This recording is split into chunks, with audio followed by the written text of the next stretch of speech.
Thank you, everybody, for coming to the Aaron Torres Podcast YouTube page. If you could do me a quick favor, see that little subscribe button at the bottom of your screen? Go ahead, click that subscribe button. Really does help our channel grow, our audience grow, and I really do appreciate it more than you know. So click that subscribe button. Appreciate your support. Now, here's the video that you came here for. Good to be back. So tell you what, no full show here on a Wednesday night of the Aaron Torres pod. We did do a full Monday night show, a full Tuesday night show. If you missed any of those, make sure to go back and check them out. But it was funny because on our Tuesday night show, we were talking just about an hour or two before the college basketball transfer portal closed.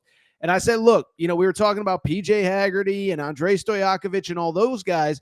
And I said, look, there is going to be somebody, I don't know who, that is going to be a surprise last-minute entrant into the transfer portal. Well, I'll tell you what, I don't know that it's the biggest name in the history of college basketball to enter the portal, but it is certainly noteworthy, and I do want to discuss it now. Travis Perry, former Kentucky Mr. Basketball, the all-time leading scorer in the state of Kentucky, a player who actually committed to the previous coaching staff, stuck around for Mark Pope. I actually thought in many ways exceeded my personal expectations for this past season. Well, right before the portal closed at midnight Eastern, Tuesday night into Wednesday, he announced that he will be transferring. I think it caught a lot of people by surprise. I think there was a lot of disappointment, but I think it speaks to a lot of themes that we have discussed throughout portal season. And then beyond that, I want to talk about those as well as what does Kentucky do next? Because I do think, we thought that Kentucky was maybe done with its roster, but now I do believe that they are probably back in the market for a backup guard. So let's go ahead and discuss. Travis Perry, listen, the people watching this are Kentucky fans. You don't need me to tell you everything that he did and all of his background, this, that, the other thing. But like I said, the 3 points per game is not the thing that stands out to me. If you did not watch Kentucky, I don't think you have an appreciation for what this kid did, averaging, again, about 2.7 points, right below 3 points per game. Because if you did watch Kentucky, you know that at a moment in time, when this program was down so many guys with injuries in the middle of the year, Lamont Butler was hurt, Jackson Robinson was hurt, guys were in and out of that lineup. I thought Travis Perry stepped up and gave you some very good minutes that, frankly, I don't think anybody was really expecting him to have to give you when this roster was put together last April and May around this time last year. You go back to some of those big games in the middle of the season. How about this? 28 minutes, against Texas. That was a tough loss where you were actually in control for most of the game. 26 minutes in a win over Vandy, 28 minutes in a loss to Alabama. And again, this was a kid that you thought was going to be your 12th, 13th man this year. You weren't going to need much out of him. Playing 25, 28, 29 minutes in SEC games. And again, thought largely held his own. I thought played fine. And I thought would have had a role on the 2025-2026 roster. But he ends up entering the portal on Tuesday night. And again, I think it speaks to, again, a lot of the themes that we have talked about this year in the portal cycle, okay? Now, listen, if a Kentucky fan is mad, he's a Kentucky kid, state kid, committed to 2 different coaching staffs, you wanted him there for 4 years, I totally get it. But there were 2 things that to me stood out that did not make it surprising that he decided to leave. Listen, I know that loyalty is a huge thing and it's a big deal and it runs deep, and we all wish our college basketball programs were operated that way in 2025. But it's just not realistic, and I'll take it a step further. Financially, you just can't do it. Like Travis Perry, to me, probably, listen, I don't think it's hyperbole, probably not an NBA player, right? And so it isn't an exaggeration to say that these are his peak earning years in basketball. That sounds crazy, but the 4 years where he could earn the most amount of money playing basketball, certainly the 3 are the next 3 that he will play in college. And so it was actually kind of funny when he entered the portal.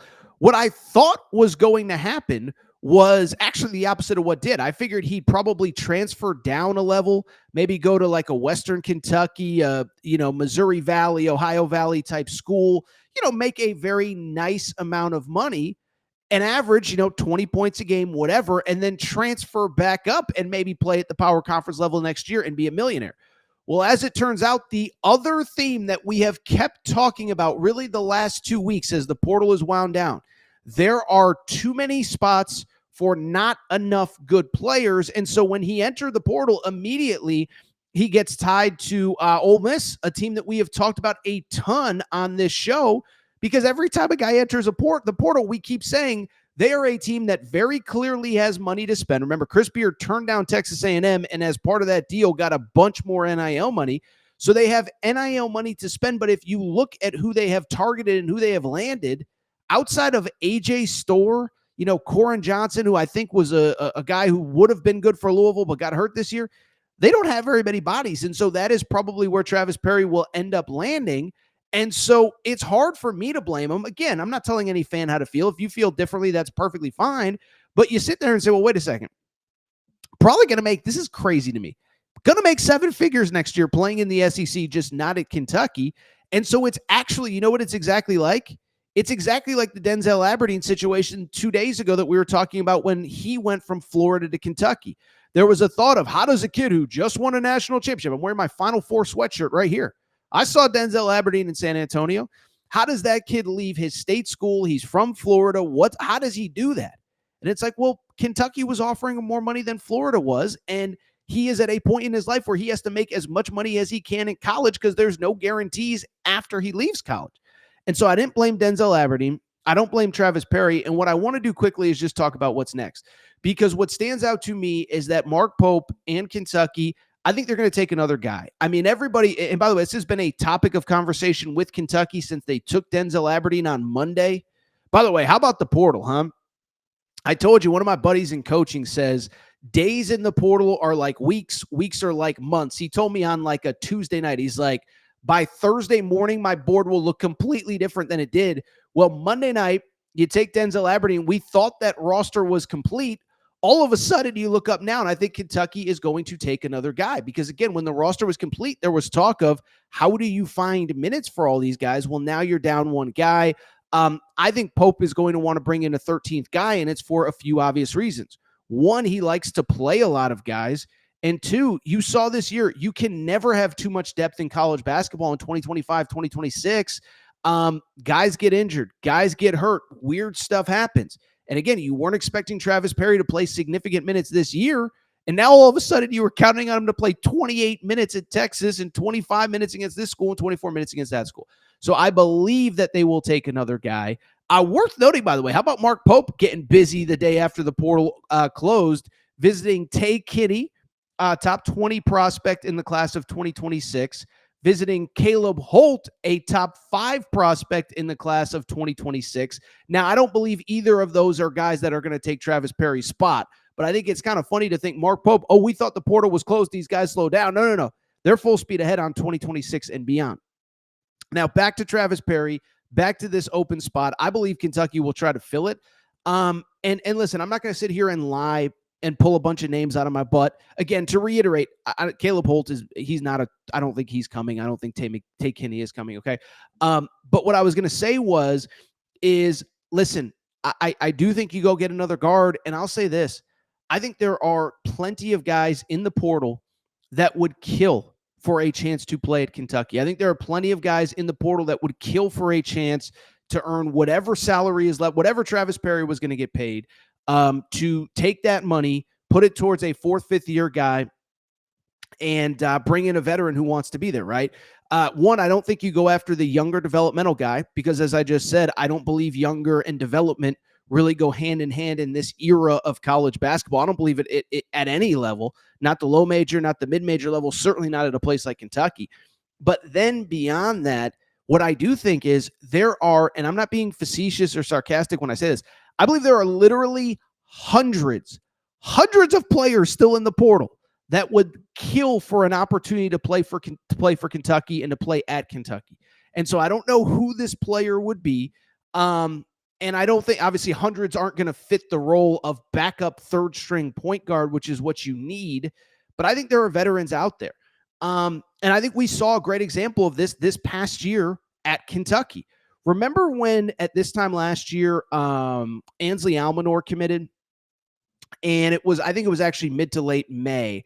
And I only bring it up because I remember, look, if I remember correctly, he had an offer from Siena. He was at Fairleigh Dickinson, had an offer from Siena, and that was basically it.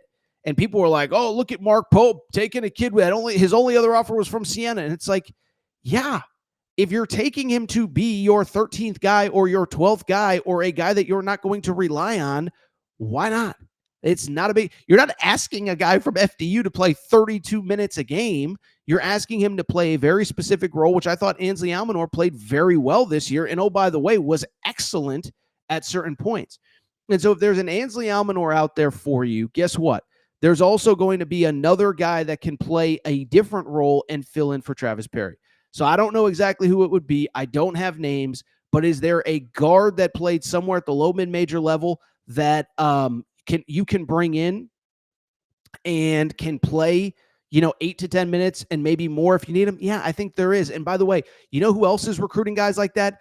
Pretty much everybody. Most rosters are not complete at this point. Okay, I'll tell you this. Just because the portal's closed, now different schools have different needs and different demands.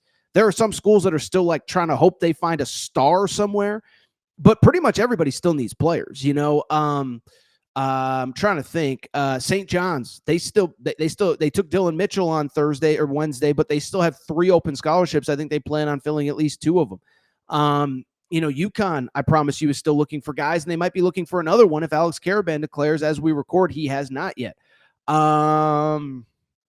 Who else? BYU is looking for a couple spots to fill. So I just bring it up because all of these schools still need players, and Kentucky is actually in better shape than most of them.